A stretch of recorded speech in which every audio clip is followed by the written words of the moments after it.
May napansin lang ako mga kamiks. Ayan, kung makikita ninyo yan, ayan no,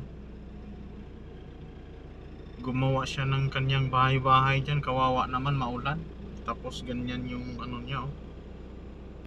May kinakain kaya ito? Ayan siya oh. Inaayos niya yung trapal niya mga kamiks oh. Ayan. Tapos dito lang siya sa tabi ng dagat. Ayan, tabi ng dagat yan. Ang lakas ng alon. You know? Ang lalaki ng alon. So yung bahay niya ay ano lang, nakaano lang ng plastic, silupin. Oh my goodness. Mamaya balikan natin mga kamiks. Bigyan natin ng pagkain ito. Si nanay mga kamiks oh. Ang bahay niya ay yan lang oh. Nandito sa tabi ng dagat. So bibigyan natin siya ng pagkain.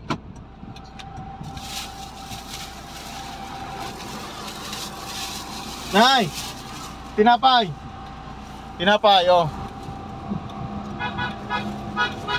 Kumusta ka dyan? Kumusta ka dyan? Oh. Ikaw? 6'8". Hindi ka ba nababasa dyan? Hindi. Kawawa ka naman dyan. 6'8" mo lang. Ha? 6'8", Wilmer. Oo. Pwede na. Alam na lang.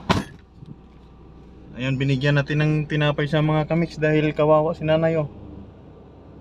Sa tabi lang siya ng dagat. Nadaanan ko siya.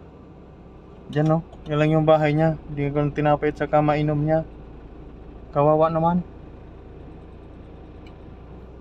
Maulan pa. Sobrang lakas ng ulan dito, buti tumigil ngayon. So ayan siya. Kawawa siya oh.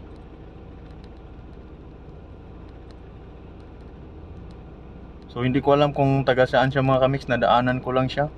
So inabutan ko lang siya ng makain niya kasi kawawa naman. Tinapay lang yun at saka mainom. Ayan yung dagat oh, nagwawala na. Yan.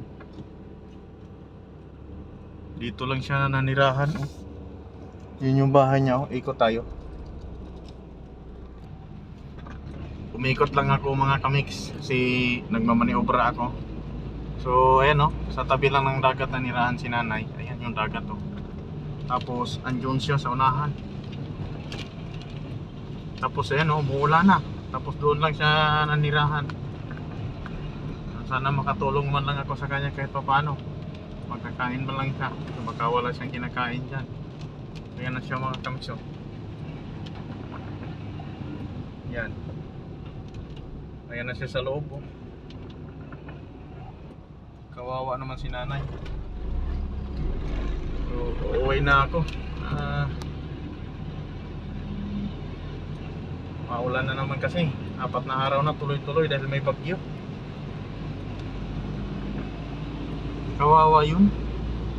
Hindi ko alam kung taga saan yun si nanay. Nanay ba yun o lalaki? Parang lalaki yata.